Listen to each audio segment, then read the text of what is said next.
filling and prepping my piggyback shocks. You will only need a few things. Preferred oil and weight, I got low C, 50. Some paper towels, a hex key if your shock cap is tight and to tighten. Let's get started. If your shock cap is tight, stick your hex key in the hole and twist to loosen.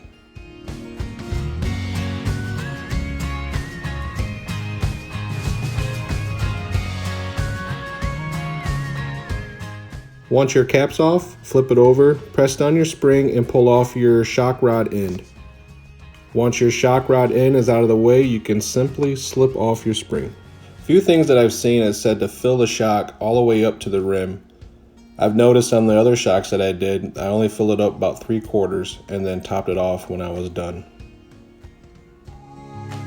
I only fill it up 3/4 because it makes a bit of a mess if you fill it all the way up to the rim. If you do fill it all the way up to the rim, make sure you have paper towels to put around it because you will have some overflow.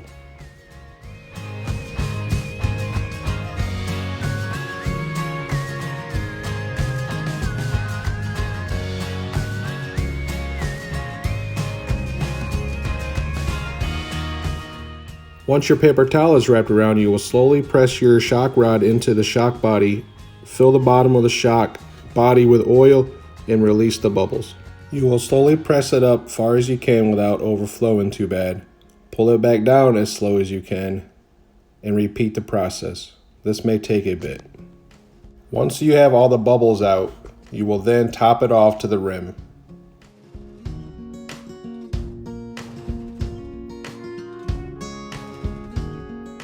You can go ahead and install the shock cap now. You can use the hex key to tighten it up.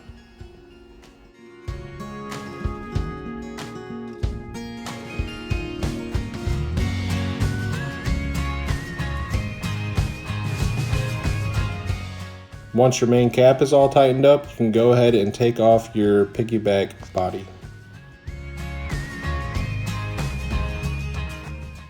You can go ahead and set your main shock out of the way and fill up your piggyback body all the way to the rim.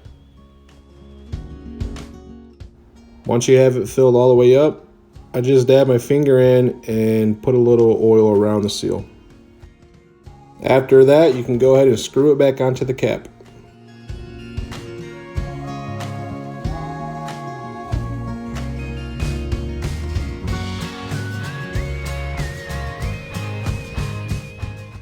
I used channel locks to tighten this up.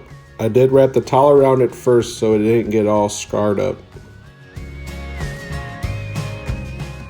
Once that body is tightened, go ahead and take off your bleeder screw on the side. You're going to repeat the same process as before, pressing the shock rod into the body, slowly releasing the bubbles. This is a slow process. The faster you go with this, the more of a mess you will make.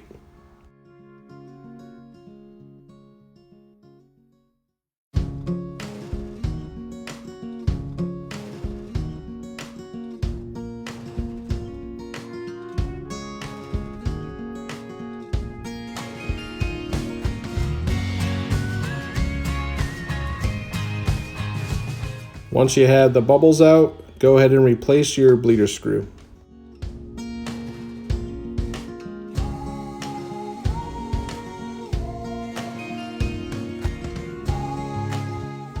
Be careful tightening your bleeder screw. You can over tighten it and pop the seal that's on there off.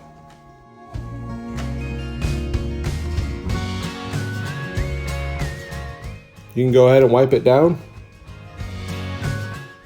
To reassemble will be the same process of taking it apart. Press your spring down. Slip your rod end in.